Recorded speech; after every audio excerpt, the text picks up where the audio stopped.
we interrupt our regularly scheduled program for this Channel 12 News special report. Hello again, I'm David Davis. Moments away from the Robin Yount news conference at County Stadium. They've gathered in the clubhouse there. You see a live picture. What's been speculation for many, many weeks is about to become reality. It has been 20 years of memories for Brewer fans, including perhaps the most memorable on September 9th, 1992, when he collected that 3,000th hit in front of the home crowd over at County Stadium. The 38-year-old Yount is the only remaining player from the 1982 World Series, of course, against the St. Louis Cardinals, where they lost in 7 games. And he is a shoo-in for the Hall of Fame when he becomes eligible in exactly 5 years. Mark Johnson is standing by over at the clubhouse, and let's see if he can hear me now. Mark? No Mark Johnson right now. He is standing by for the news, along with everyone else. Now, of course, when he gets to the Hall of Fame in 5 years, it'll be quite a first-year class. Never before this many people, first-year players, will probably make it. He'll be along names such as Nolan Ryan, George Brett, Carlton Fisk, and Dale Murphy will all be inducted at the same time if it holds true. All, of course, Hall of Fame names. We are going to take a look at Robin Yount's career as we wait for the official word from Robin Yount. Let's go to Dan Niels. He came on the scene in 1974 as a fuzzy-cheeked 18-year-old shortstop with less than a full season of minor league experience. But Robin Yount soon blossomed into one of the finest all-around players in baseball. The first of his 3 All-Star Game appearances came in 1980, followed by the dream year of 1982. Yount was a unanimous choice as the American League MVP. Well, Robin is ready to go. Let's join Robin Yount at County Stadium. The reason we're here, Robin Yount announced his retirement officially last night at 6:30. We'll start off with Mr. Seelig, and at this time I will be happy to turn the mic over to him. Well, thank you, Tom. This must be a big story. Some of you are here today who we don't see from, my goodness gracious, Bud Lee's return from Green Bay, which is shocking into itself. Well, good morning, ladies and gentlemen. Today is a historic day in many ways for this franchise and for this city and for this state and for baseball. I know my friend Robin doesn't like a lot of speeches and a lot said about him, but he's going to have to suffer a little bit this morning because I've been traveling a lot the last 2 days and doing a lot of thinking about a really remarkable story. In this day and age, for a player to play 2 decades with one team is the way it used to be. Many of you remember in 1989, in December, when we signed Robin and I came back from Phoenix,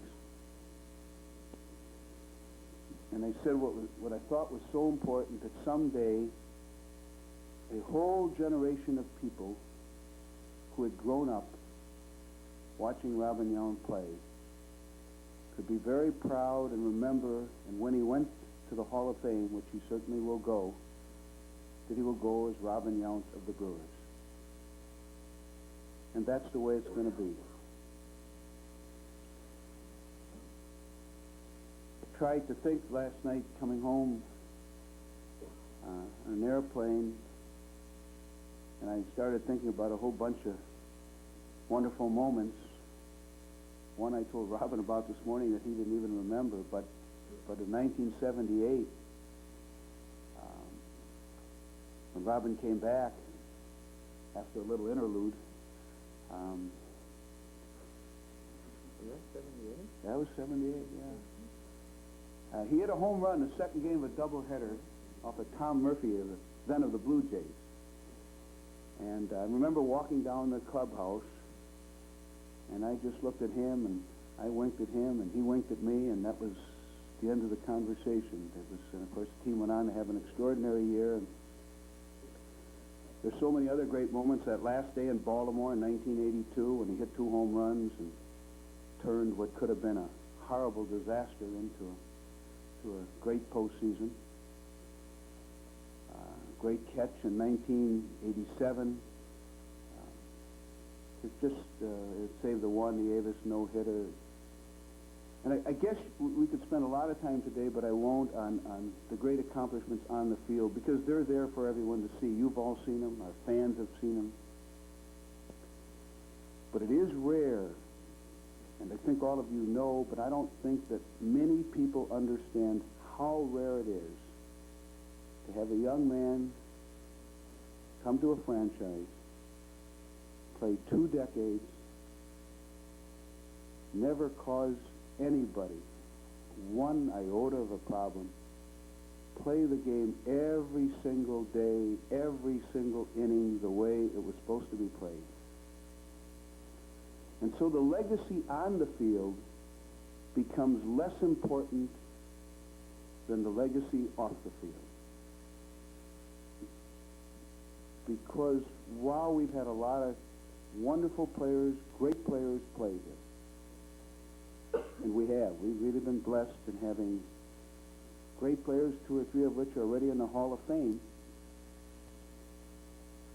there is no player in the first 25 years of this franchise who typifies this city, this state, or this franchise like Robin Yount did. And that's the real legacy of all of us. It's a legacy of dedication, conscientiousness, and loyalty. And so, while some will say that this is a sad day, I choose to think it's a day he has earned, and Michelle and his family have truly earned. He leaves the way a Hall of Famer should leave.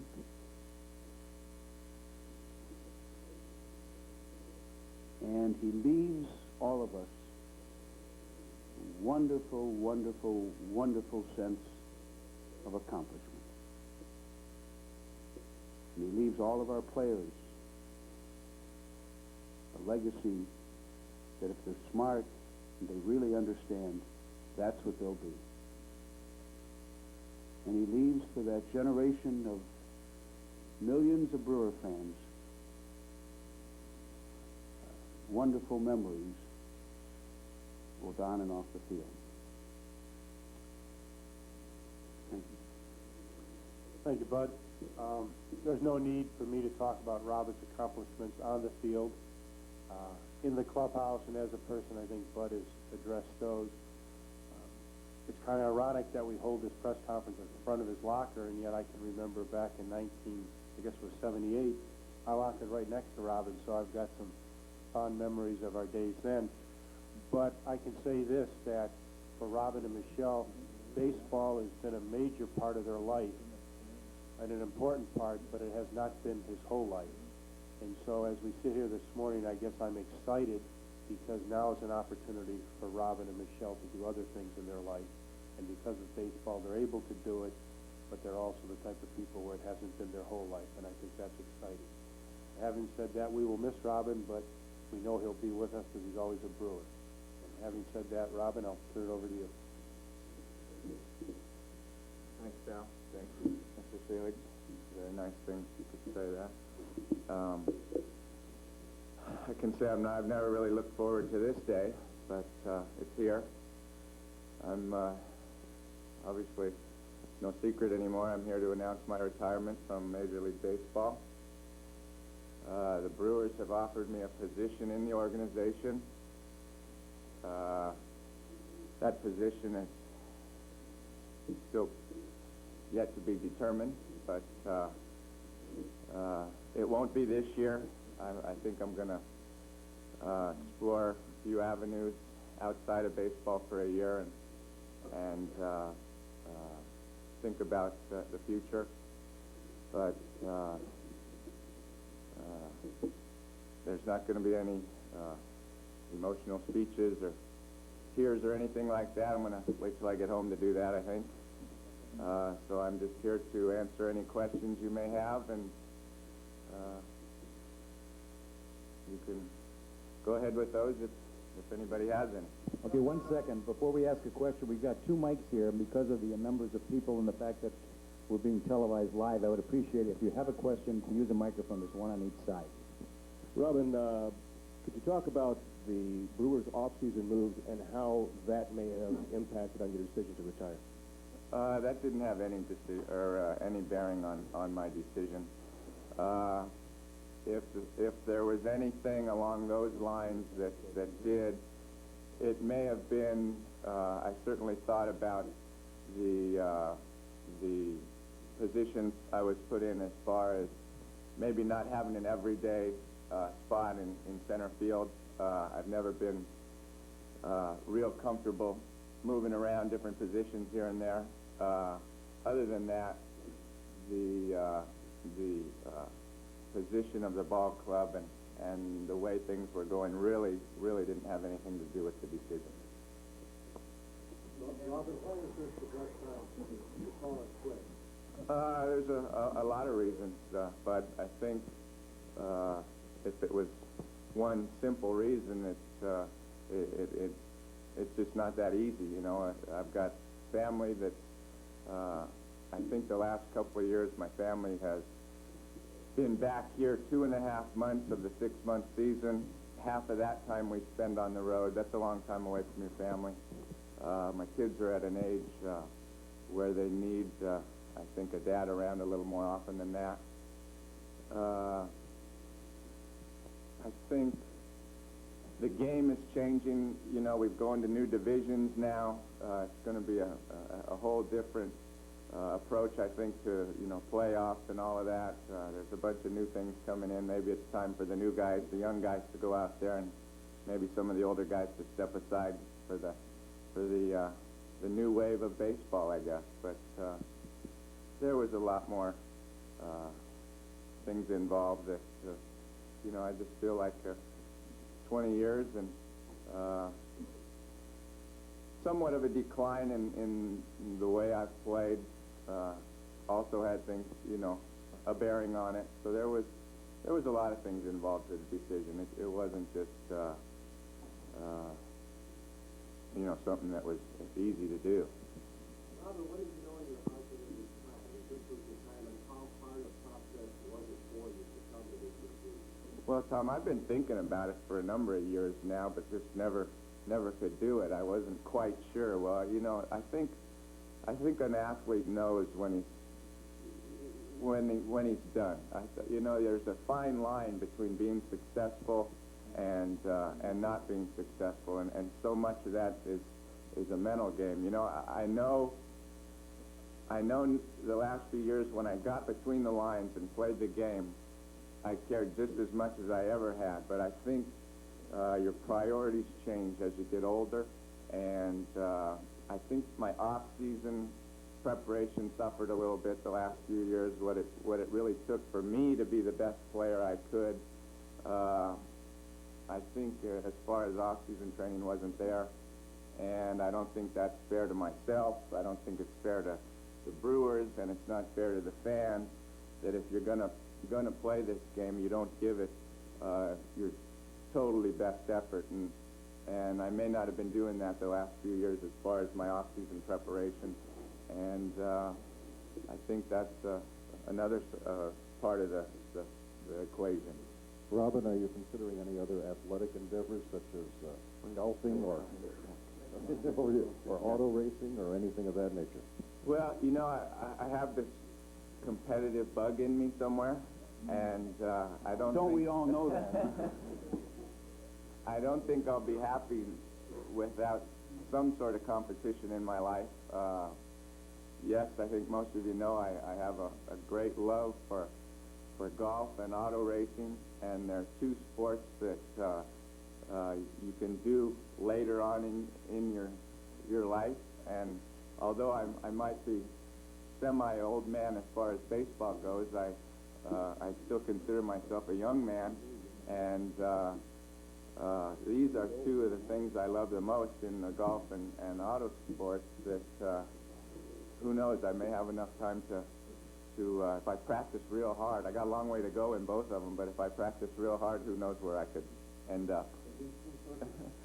Well, I don't know. I don't want to make any predictions, but it's certainly two things that I will probably pursue fairly aggressively.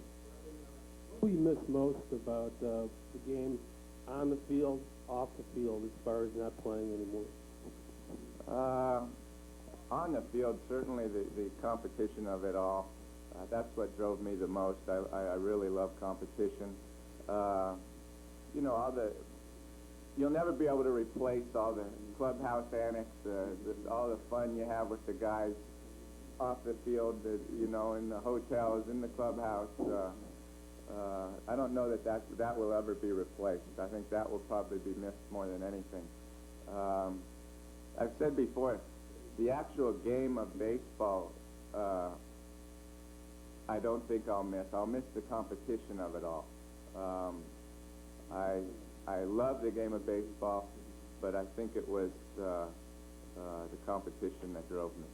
Robin, obviously you discussed the decision with Michelle, your brother. Were there any other people that you consulted with in this decision? And then also, Michelle, for you, what's it going to feel like to have this guy have his foot all summer now? Well, I consulted a lot of people, more than just my family. What you may not know, I had a chance earlier before Christmas to play golf with Michael Jordan, and he told me how great it was, his retirement and playing golf all of a sudden. Well, that didn't last long. So maybe, I don't know, in a week or two I might go to the Bucks and see if I can get a tryout this summer. You know, he's not the type of person that gets under your foot, so I haven't really thought of it a whole lot.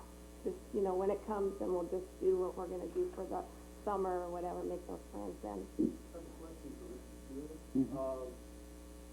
Robin Yount's retirement comes at a time when the Brewers are making some plans, trying to pull together a new stadium. Talk a little bit about the impact that his leaving is going to have on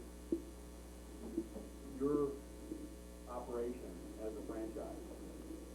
Well, obviously he's been a very, very critical part of our franchise. But I want to say again, what I've always wanted for him, for all our players, but particularly for him, is for him to do what's best for he and his family. Franchises will survive all of us. All of us.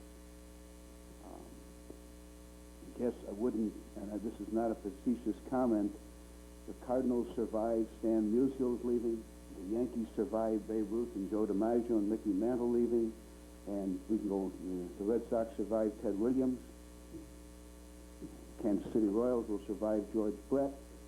I think that Robin, we haven't worked out all the details, but I have every confidence that Robin will be a very, very important part of this organization for many, many years to come. And I think maybe even today that neither one of us understand how important that role will be in the future. So I don't, frankly, I don't, as far as the Brewers proceed, I thought that Greg Vaughn said something here very interesting the other day. And BJ sitting here, will understand it's time for the mantle to be passed. That goes for all of us. And will it impact the new stadium or the future of the Brewers in Milwaukee? Not one iota. Nor should it. Well, that'll be, I'll let all of our other people make those announcements, but there are plans underway, and this number will clearly be retired. Well, you had said at one end of last year that you were considering coming back this year because you didn't, part of the consideration was you didn't want to end your career on what happened that you felt that was no longer a strong consideration for you, or did you feel that was even possible? Well, it was certainly possible for me to come back. I could have come back. Mr. Seelig left that entirely up to me. And I really didn't want to go out on a downside, you know. Obviously, at that point in time, I didn't feel like that was any way to end a career. But, you know, you get over those things. At least I do pretty easy. I think it'll be easy to forget that year. last year, and there's a lot of good ones that'll be easy to remember. That is live, of course, from County Stadium, number 19. Making it official, he will be retiring from the game, and you heard there, number 19 itself will be retired from the Milwaukee Brewers. The Brewers offering him a position. He says he will not take it in the first year, that he has other interests, but that he may come back next year and become a part of the Brewer organization. That'll do us for now. We'll be back at noon with some reaction to the retirements and a little more on Robin himself. Right now, let's go back to All My Children. Have a good day. We now join our regularly scheduled program already in progress. 22 hits and 251 home runs. Robin announcing today he's ending his playing career. He's been offered a job with the Brewer organization. He says he'll take this year off from baseball. This morning at County Stadium, Robin said it was time to get out. Maybe it's time for the new guys, the young guys, to go out there, and maybe some of the older guys to step aside for the new wave of baseball, I guess. But there was a lot more things involved that, you know, I just feel like 20 years and somewhat of a decline in the way I've played also had things, you know, a bearing on it. So there was a lot of things involved in the decision. It wasn't just, you know, something that was easy to do. There is no player in the first 25 years of this franchise who typifies this city, this state, or this franchise like Robin Yount did. He's just that, he's as good a player as he was. He was that good a person, and he treated people. I think the biggest thing I admired him is that he always treated people the way everybody had to treat him the same, and I don't think everybody's capable of doing that. So Robin and his wife Michelle there, Robin talking about his decline in skills. Well, it would have been too bad. Last year at the age of 38, he was still the #1 center fielder in fielding percentage. Tom Pippins, our sports director, was on hand at the news conference. We talked to Jim Gantner, who said he will announce his retirement next week. Well, the Bucs fell